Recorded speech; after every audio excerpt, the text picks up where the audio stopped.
It's dinner time. This lasagna baked for 1 hour and 25 minutes at 375 degrees.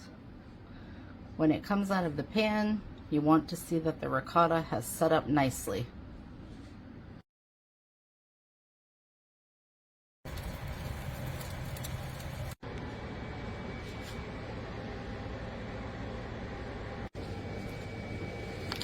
Our last and final step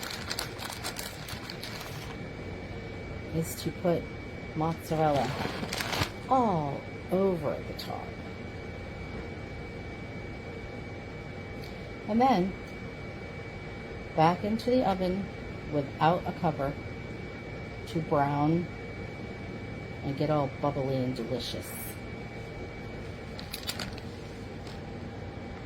Okay, we have completed our layering, sauce, noodles, cheeses, again and again. I'm not putting the top layer of mozzarella on here yet. I'm going to cover this with aluminum foil, and I'm going to bake it in a 375 degree oven for 1 hour. Then I'm going to check it. What we're looking for is for the ricotta cheese to be solidifying, and then at the end we're going to remove the foil and add our top coat of mozzarella and put it back in the oven until it's nice, bubbly, and brown. Okay, so now we're layering our lasagna. The first layer is sauce. The second layer, lasagna noodles. The third layer, ricotta cheese. And I use a silicone or rubber spatula and spread it as evenly as possible across the lasagna noodles, trying to make sure every bite will get the same ingredients. A nice layer of ricotta cheese mixed with egg, sprinkle of Parmesan, a nice sprinkle of mozzarella. We're not going to put a lot inside, just a little bit between the layers because we want a lot for the top. We will continue to do this into the ingredients. The only thing that I've added is garlic powder. Now some freshly ground black pepper. I tasted it and no salt is needed.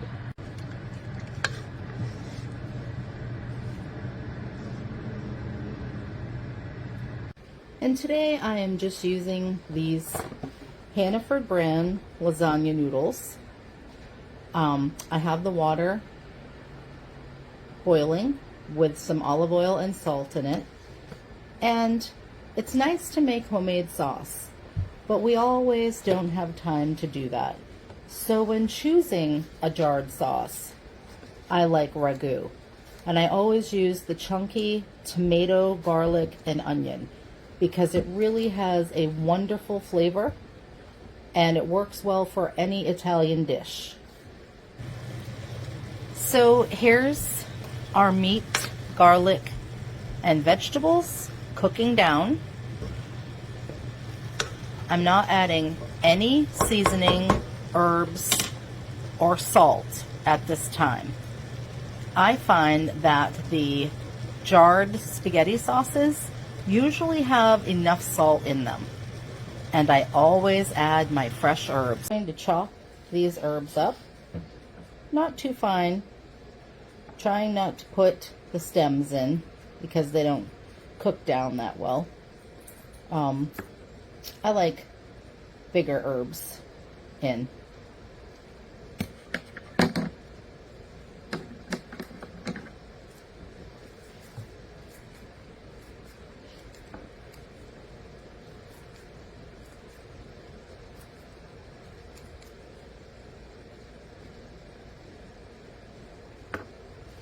Oh, and these were well washed, by the way.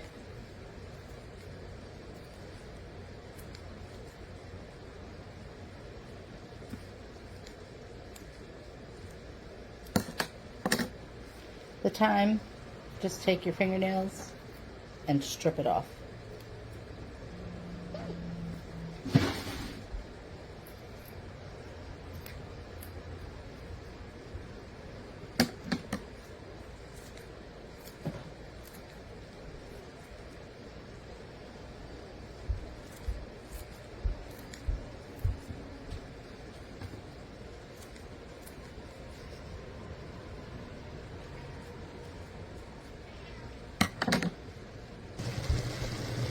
I just added the fresh herbs, and as you can see, these vegetables are cooking down really nicely.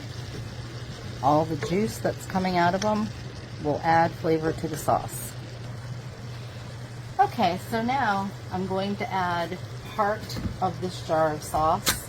I will not need the whole thing. I will save it and use it soon, however.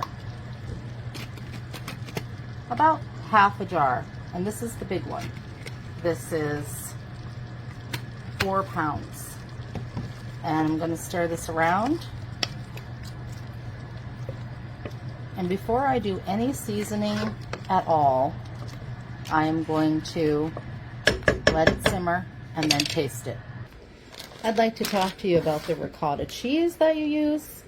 I like the Galbani, and I like the whole milk. If you want to try to save some fat and calories, you can do skim milk. This is where the flavor is. Some Parmesan cheese, and also low moisture, full fat mozzarella. If you wanted to save some fat and calories, you can go to the low fat or even the fat free. Right now I'm going to show you how to mix up the cheese for your lasagna layers. So, going to dump the entire container of ricotta into the bowl.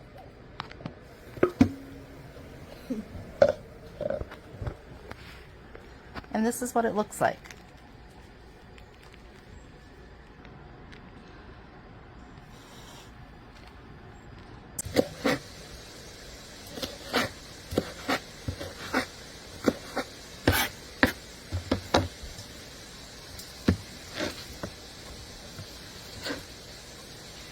I have already prepared my mushrooms.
Today's menu is lasagna. Here I am browning 1 pound of lean ground beef.